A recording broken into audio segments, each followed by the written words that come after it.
You were raised on a lie. It was whispered to you by your teachers, modeled by your father, and reinforced by every romantic comedy you ever watched. The lie was simple. Be nice.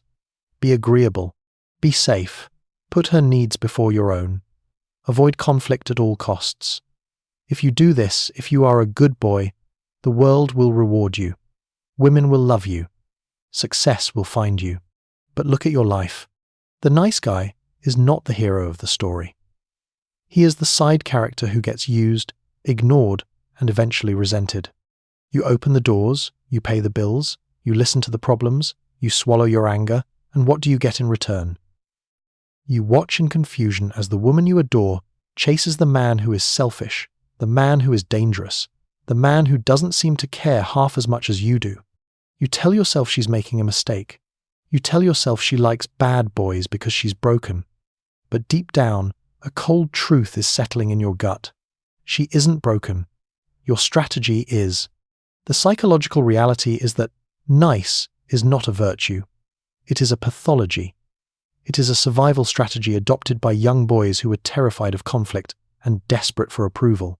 You learn to trade your authenticity for safety. You learn to hide your teeth to be fed. And now, as a man, that same strategy is suffocating your soul and repelling the very people you want to attract. Stop being nice. It is killing your potential. Here is the anatomy of the trap and the precise blueprint of what you must do instead.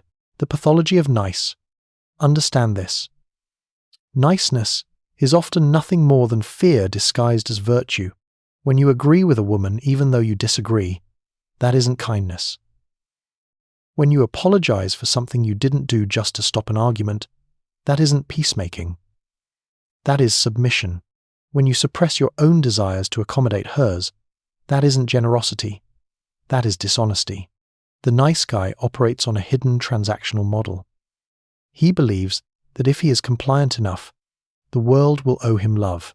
He thinks, I will sacrifice myself for you, and in return, you must never leave me, never hurt me, and never desire anyone else.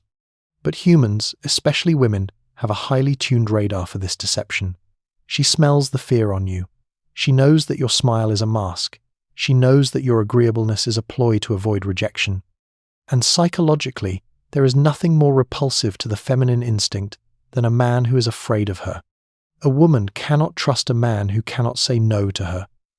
If you cannot stand up to her, she knows you cannot stand up for her when the world attacks. Your niceness signals weakness. It signals that you are a prey animal hoping to survive by blending in.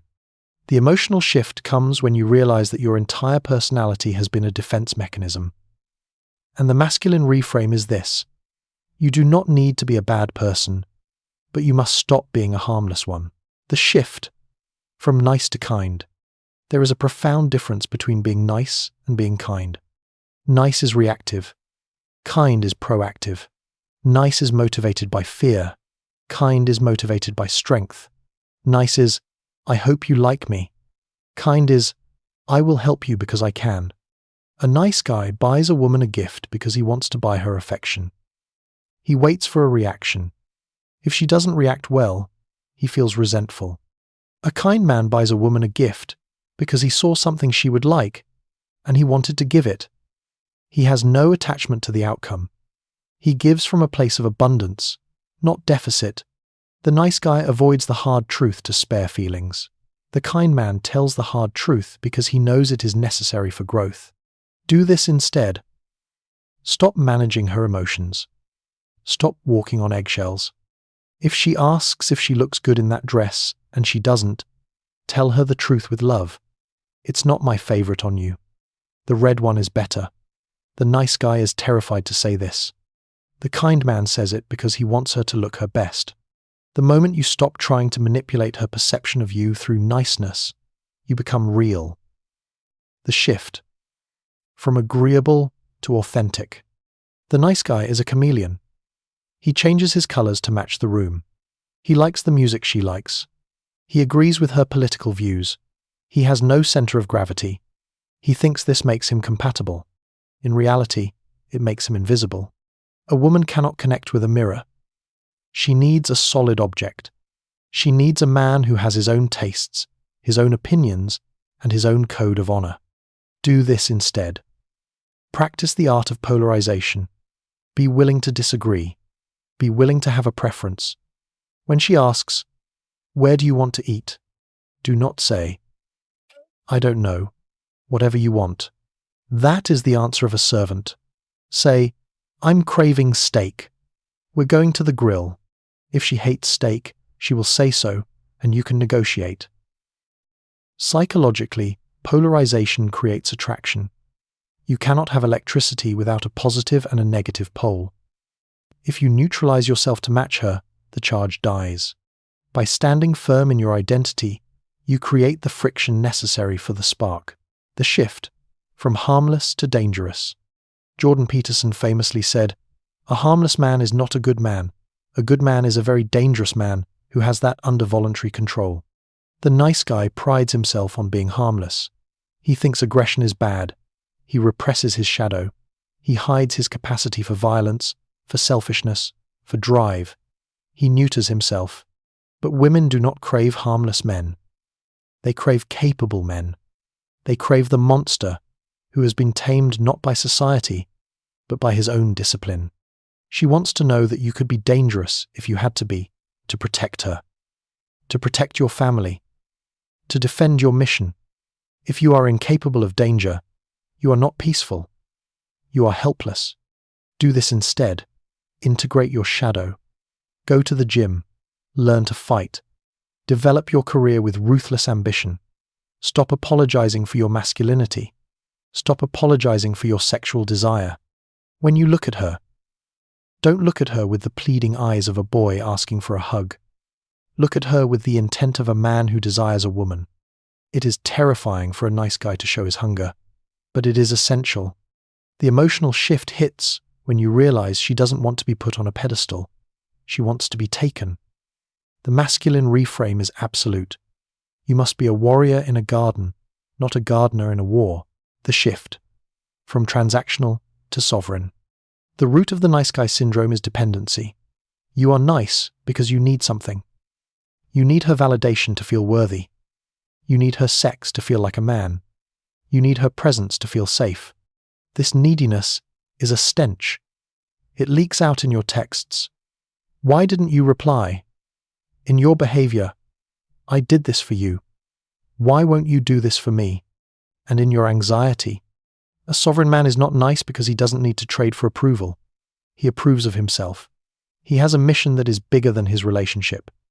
He has a sense of worth that is internal, not external. Do this instead. Develop the willingness to walk away. This is the ultimate test. The nice guy will tolerate disrespect, flakiness, and bad behavior because he is terrified of losing the relationship. The sovereign man sets a standard. He treats people with respect, and he demands respect in return. If a woman crosses a boundary, he doesn't get angry, he gets distant. He communicates clearly, "I don't tolerate being spoken to that way."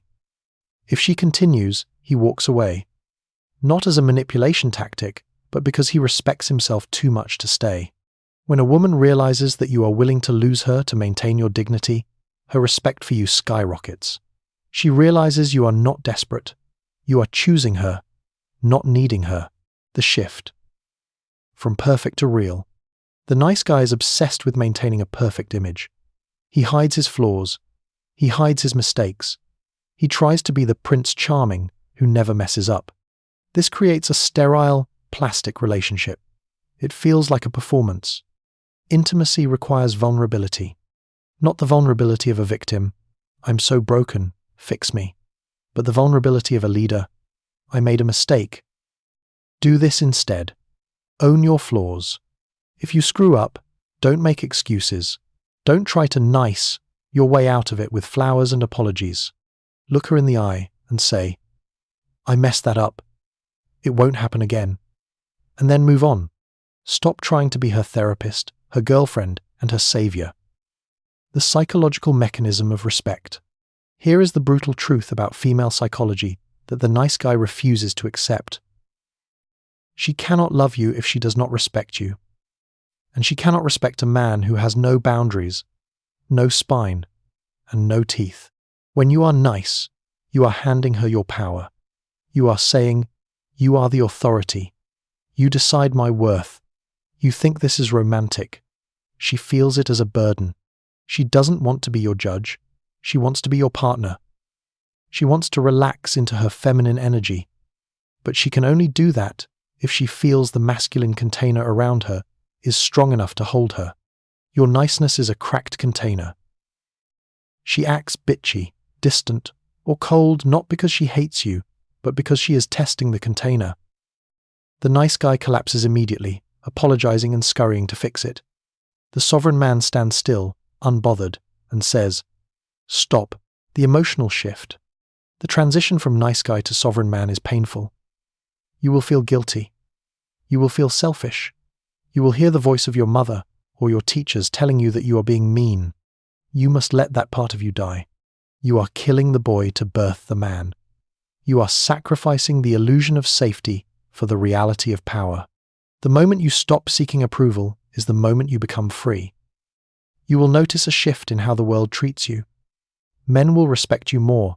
Women will look at you differently, not with the soft eyes of pity, but with the dilated pupils of desire. You will stop attracting women who want a victim to control, and start attracting women who want a king to build with. The masculine reframe. So, what does this look like in practice?